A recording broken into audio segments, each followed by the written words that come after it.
Conservas de por vida, de la escritora polaca Olga Tokarczuk. Cuando murió, él le dio un funeral decente. Todas sus amigas asistieron, espantosas ancianas con boinas y abrigos de invierno con capuchas de piel de nutria que olían a bolas de naftalina, de las que asoman las cabezas como largos y pálidos tumores. Comenzaron a lloriquear con tacto mientras el ataúd descendía, suspendido por cuerdas empapadas de lluvia.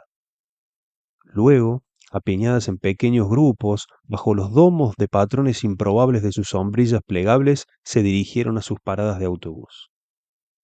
Esa misma tarde abrió el gabinete en el que ella guardaba sus documentos y se puso a escarbar, sin saber lo que buscaba. Dinero, acciones secretas, reservas para una vejez tranquila, siempre promocionada en la televisión con escenas otoñales en las que abundaban las hojas cayendo. Todo lo que encontró fueron viejos folletos de seguros de vida de los 50 y 60, una tarjeta de membresía del partido, perteneciente a su padre que había muerto en 1980, aún con la creencia inmaculada de que el comunismo era una orden metafísica y eterna, y también sus propios dibujos de la escuela de enfermería, conservados cuidadosamente en una carpeta de cartón asegurada con una bandita de caucho. Le conmovió que ella tuviera guardado sus dibujos. Él nunca lo hubiese imaginado. También estaban los cuadernos de ella, llenos de recetas para cocinar pepinillos, chutnis y jamones. Cada receta comenzaba en una hoja aparte y el nombre de cada una estaba decorado con timidez, como una expresión culinaria de su necesidad de belleza. Pepinos con mostaza, calabaza marinada a la diana, ensalada viñón, boletus estilo creole. A veces había una excentricidad menor, gelatina de cáscara de manzana, por ejemplo, o bandera dulce en azúcar. Esto le impulsó a pensar en bajar al sótano, en el que no había estado desde hacía años, pero en el que ella pasaba felizmente algo de tiempo. De alguna manera él nunca se había detenido a pensar en ello, cuando a ella le parecía que él veía el partido demasiado fuerte, o siempre que pensara que eran en vano sus débiles quejas, él escuchaba el tintineo de las llaves, seguido de un portazo, y entonces ellas desaparecía por un dichoso y largo rato. Mientras tanto, él podía entregarse a su ocupación favorita, desocupar lata tras lata de cerveza mientras seguía dos grupos de hombres embutidos en camisetas coloridas, al tiempo que se movían de una mitad a otra de una cancha. El sótano lucía demasiado ordenado. Allí yacía una pequeña y desgastada alfombra que él recordaba de su infancia definitivamente, también un sillón de felpa con una frazada tejida cuidadosamente puesta encima. Había además una lámpara de noche y unos cuantos libros que habían sido leídos hasta romperse, pero lo que más lo impresionó fueron los estantes llenos de delicados frascos de conservas. Cada uno estaba guarnecido con una etiqueta adhesiva en la que los nombres de las recetas volvían a aparecer. Pepinillos en marinara Stasia, 1999, aperitivo de pimienta roja, 2003, destilado de señora Z. Algunos de los nombres sonaban misteriosos, judías verdes apertizadas. No hubiese podido decir lo que significaba apertizadas aunque su vida dependiera de ello, pero la visión de pálidos hongos o pimientas rojo sangre saturando un largo frasco reavivaba su deseo de vivir. Escaneó la colección de conservas, pero no pudo encontrar ninguna carpeta llena de documentos tras los frascos o algún fajo de billetes. Parecía que ella no había dejado nada. Expandió su espacio vital hasta el cuarto de ella, donde ahora arrojaba su ropa sucia y guardaba sus latas de cerveza. De vez en cuando subía una caja de conservas, abría los frascos con un solo giro de muñeca y extraía lo que contenían con un tenedor. Cerveza y nueces combinadas con pimienta marinada o pepinillos diminutos que resultaban tan deliciosos como tiernos bebés. Se sentaba frente a la televisión a contemplar su nuevo estilo de vida, su nueva libertad, y se sintió como si acabara de terminar sus últimos exámenes escolares, como si el mundo entero se abriera ante él, como si una nueva y mejor vida fuese a comenzar. Ya tenía cierta edad, el año anterior había superado los 40, pero se sentía joven, como un recién graduado de la escuela. Y a pesar de que el dinero de la última pensión de su madre se estaba acabando gradualmente, él todavía tenía tiempo para tomar las decisiones correctas y mientras tanto podía comer despacio lo que ella le había dejado a modo de legado. A lo sumo tendría que comprar algo de pan y mantequilla y cerveza. Luego quizá decidiría realmente conseguir un trabajo, algo en lo que ella había insistido durante los últimos 20 años. Podía presentarse para intercambio laboral, donde seguramente podían encontrar algo para un cuarentón graduado de secundaria como él. Inclusive podía usar el vestido claro que ella había dejado planchado y colgado en el guardarropa, junto con una camisa azul que hacía juego, para que fuera a la ciudad, mientras no hubiese un partido en la televisión. Y sin embargo, extrañaba el sonido de sus pantuflas resumando cerca. Se había acostumbrado a ese sordo sonido susurrante, acompañado siempre por su pequeña voz que le decía: no podrías darte un descanso de la televisión, no podrías encontrarte con amigos, no podrías conocer una chica. ¿Pretendes pasar el resto de tu vida de esta manera? Deberías encontrar un apartamento propio. Aquí no hay espacio suficiente para los dos. La gente se casa, tiene hijos, van a acampar en vacaciones y se reúnen en asados, pero tú, ¿no te avergüenzas de que te mantenga una vieja mujer enferma? Primero tu padre y ahora tú.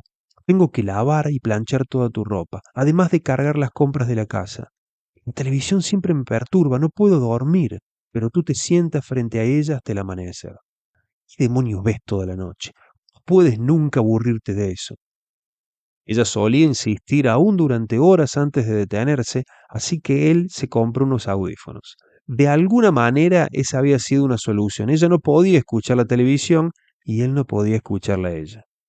Pero ahora todo parecía demasiado silencioso. El cuarto, que alguna vez había sido ordenado y pulcro y había estado lleno de mantelitos bordados y vitrinas, se había escondido bajo pilas de cajas de cartón que comenzaban a llenarse de un extraño olor, como de hojas enmohecidas, yeso relamido por la lengua de los hongos y espacio cerrado, que sin ninguna ventilación comenzaba a fermentarse. Un día, mientras buscaba toallas limpias, encontró otra guarnición completa de frascos en el piso del armario, ocultos por completo bajo pilas de sábanas o acurrucados entre madejas de lana, como partidarios de la quinta columna del mundo de los frascos. Los observó cuidadosamente. Diferían de los del sótano por edad. Las inscripciones en las etiquetas estaban un poco borrosas y los años 1991 y 1992 eran recurrentes. Pero había especímenes aislados que eran aún más viejos, 1983 y uno de 1978. Esa era la causa del mal olor. Las tapas metálicas herméticas se habían oxidado y dejado de entrar aire. Lo que hubiese habido alguna vez en los frascos ya no era más que una masa marrón. Los desechó con asco. Inscripciones similares a las otras aparecían en las etiquetas. Calabaza con puré de groselias o groselia en puré de calabaza. También había algunos pepinillos que se habían vuelto totalmente blancos, pero había además frascos cuyo contenidos él no hubiese sido capaz de reconocer de no ser por las atentas y educadas etiquetas. Los hongos en vinagre se habían convertido en una inescrutable turbia gelatina y el jamón en un coágulo negro. Los patés se habían solidificado en pequeños y arrugados puños. Encontró más frascos en el estante de los zapatos y en el cubículo detrás de la bañera. Era una colección increíble. Había estado ocultándole comida. Había hecho esos suministros para ella misma pensando que algún día su hijo se mudaría. O tal vez en realidad los había dejado para él, imaginando que ella se iría primero.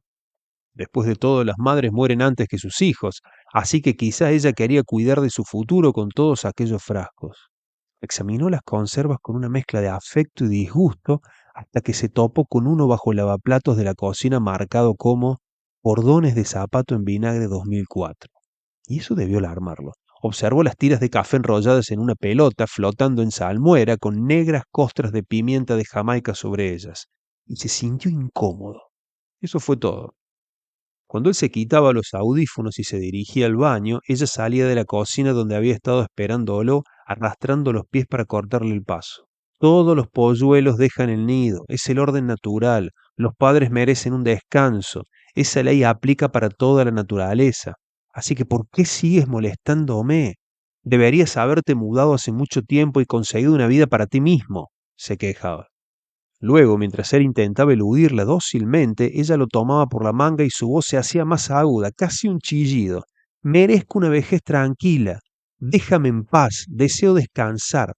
Pero para entonces él ya estaba en el baño. Ya había cerrado la puerta con llave y ya había abandonado a sus pensamientos. Ella podía intentar interceptarlo cuando salía, pero con disminuida convicción. Después se evaporaba y desvanecía en su cuarto, y cualquier rastro de ella se perdía hasta la mañana siguiente cuando hacía un bullicio deliberado con sartenes y ollas para que él no pudiera dormir. Pero como todos saben, las madres aman a sus hijos y es para eso que están las madres, para ser amorosas e indulgentes, de modo que él no estaba para nada preocupado por los cordones de zapato o la esponja en salsa de tomate 2001. Abrió el frasco, revisó que la etiqueta no fuera incorrecta y lo arrojó a la basura. No obstante, estaba encontrando algunas verdaderas delicias. Uno de los últimos frascos de los estantes superiores en el sótano contenía una deliciosa pezuña de cerdo, o las picantes y condimentadas remolachas bebés que encontró detrás de la cortina de su cuarto. Al cabo de 2 días se había comido 2 frascos enteros. Como postre sacaba de uno de los frascos un poco de jalea de membrillo con el dedo. Para el partido entre Polonia e Inglaterra se abasteció con una caja completa de conservas del sótano y la rodeó con una batería de latas de cervezas. Buscó en la caja al azar, engullendo las conservas sin mirar lo que comía. Un pequeño frasco le llamó la atención porque ella había cometido un gracioso error. Champiñones en Suicidios 2005. Usó un tenedor para extraer los blancos trozos que se deslizaron por su garganta como si estuvieran vivos. Se anotaron algunos goles, así que no se dio cuenta en qué momento acabó con todo. Cuando tuvo que ir al baño esa noche, pensó que ya estaba ahí, en pie, quejándose con su insoportable voz filosa, pero recordó que de hecho estaba muerta. Estuvo vomitando hasta la mañana, pero no fue de mucha ayuda. En el hospital quisieron darle un trasplante de hígado, pero no pudieron encontrar un donador, así que sin llegar a recobrar nunca la conciencia, murió unos días después. Surgieron algunos problemas porque no había nadie que recogiera el cuerpo de la morgue o se encargara del funeral. Finalmente las amigas de su madre vinieron a reclamarlo, esas ancianas horrendas con boinas, con sus sombrillas de absurdos patrones sobre la tumba abierta, llevaron a cabo para él sus patéticos ritos funerarios.